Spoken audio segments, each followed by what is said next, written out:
Assalamualaikum warahmatullahi wabarakatuh. Nama saya Intan Amanda Puspita Devi dengan NIM 2213351013 dari Reguler 1 Sarjana Terapan Sanitasi Lingkungan dengan dosen pembimbing mata kuliah yaitu Bapak Imam Santosa SSDMT mempersembahkan Tugas Penyidikan Lingkungan. Bandingkan lampiran 15 saliran Peraturan Pemerintah Republik Indonesia Nomor 22 Tahun 2021 dengan IPAL Poltekkes di Kampus Kesling. Buatlah dalam bentuk checklist lalu dipresentasikan. Tabel hasil perbandingan penyidikan IPAL di Kampus Kesling. Yang pertama, atau nomor 1, variabel pelanggaran tidak melengkapi titik penataan dalam kurung nama dan koordinat. Hasil penyidikan ada, tingkat pelanggaran tidak melanggar. Untuk keterangannya sudah dilengkapi sesuai ketentuan. Nomor 2, tidak melengkapi titik pembuangan air limbah atau outfall. Hasil penyidikan ada, tingkat pelanggaran tidak melanggar. Keterangan titik outfall resmi. Nomor 3, tidak melengkapi titik pemantauan air permukaan atau tanah. Hasil penyidikan tidak ada, tingkat pelanggaran ringan. Keterangan tidak ada titik pemantauan air permukaan atau tanah. Nomor 4, tidak menggunakan metode pemantauan sesuai standar. Hasil penyidikan tidak ada, tingkat pelanggaran ringan. Keterangan belum diverifikasi metode. Nomor 5, tidak ada penanggung jawab pengendalian pencemaran air bersertifikat. Hasil penyidikan tidak ada, tingkat pelanggaran ringan. Keterangan tidak ada penanggung jawab bersertifikat. Nomor 6, tidak ada operator IPAL bersertifikat. Hasil penyidikan tidak ada, tingkat pelanggaran ringan. Keterangan tidak ada data personel. Nomor 7, tidak memiliki sistem manajemen lingkungan. Hasil penyidikan tidak ada, tingkat pelanggaran ringan. Keterangan tidak dibahas. Nomor 8, tidak melaporkan kewajiban pengendalian pencemaran air. Hasil penyidikan tidak ada, tingkat pelanggaran ringan. Keterangan tidak dibahas. Nomor 9, proses pengolahan tidak sesuai persetujuan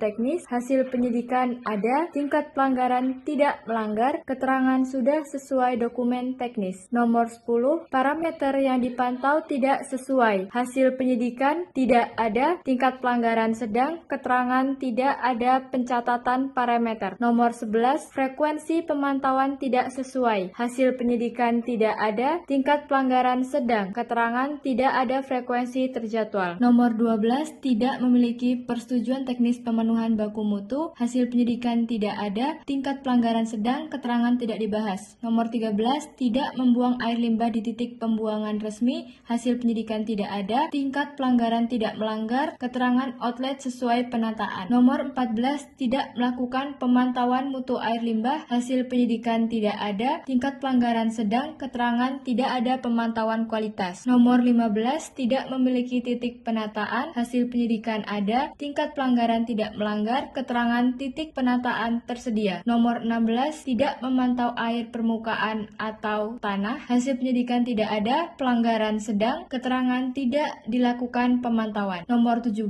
tidak memiliki sistem tanggap darurat. Hasil penyidikan tidak ada, tingkat pelanggaran sedang. Keterangan tidak memiliki sistem tanggap darurat. Nomor 18, tidak melakukan perubahan persetujuan teknis sesuai verifikasi. Hasil penyidikan tidak ada, tingkat pelanggaran sedang. Keterangan tidak ada perubahan teknis. Nomor 19, tidak menggunakan lab terregistrasi. Hasil penyidikan tidak ada, tingkat pelanggaran sedang. Keterangan tidak menggunakan laboratorium resmi. Nomor 20, tidak memasang alat pemantauan otomatis. Hasil penyidikan tidak ada, tingkat pelanggaran sedang. Keterangan tidak ditemukan alat otomatis.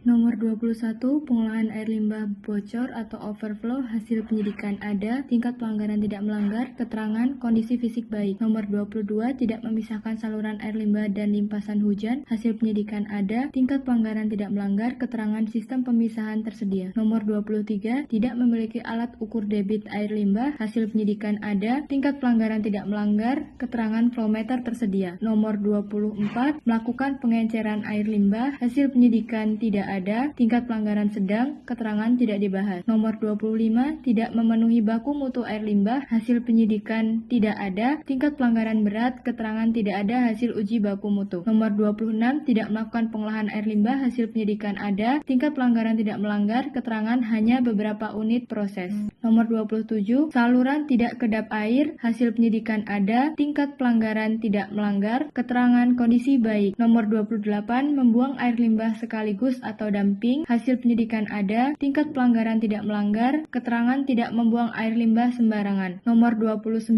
membuang air limbah di luar titik penataan, hasil penyidikan tidak ada, tingkat pelanggaran tidak melanggar, keterangan outlet sesuai penataan. Nomor 30, menggunakan air limbah di luar area izin, hasil penyidikan tidak ada, tingkat pelanggaran tidak melanggar, keterangan tidak ada pemanfaatan di luar izin. Nomor 31, menyampaikan data palsu, hasil penyidikan tidak ada, tingkat pelanggaran tidak melanggar, keterangan tidak ditemukan indikasi. Nomor 32, tidak memenuhi dosis atau frekuensi atau rotasi pemanfaatan air limbah, hasil penyidikan tidak ada, tingkat pelanggaran berat, keterangan tidak dibahas. Kesimpulannya, berdasarkan hasil penyidikan terhadap instalasi pengolahan air limbah atau IPAL di lingkungan kampus Poltekkes Tanjung Karang, maka dapat disimpulkan bahwa 1.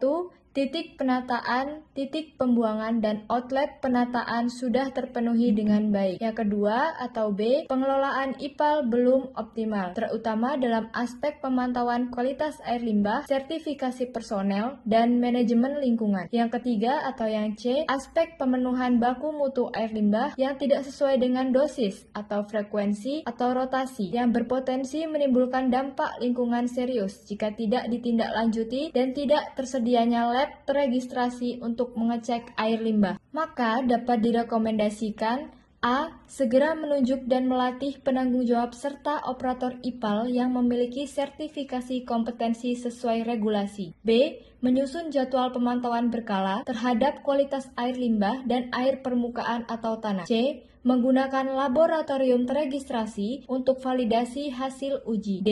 Mengembangkan dokumen sistem manajemen lingkungan yang mencakup SOP, tanggap darurat, dan pelaporan berkala. E. Memastikan seluruh parameter pemantauan sesuai dengan persetujuan teknis dan baku mutu yang berlaku. F.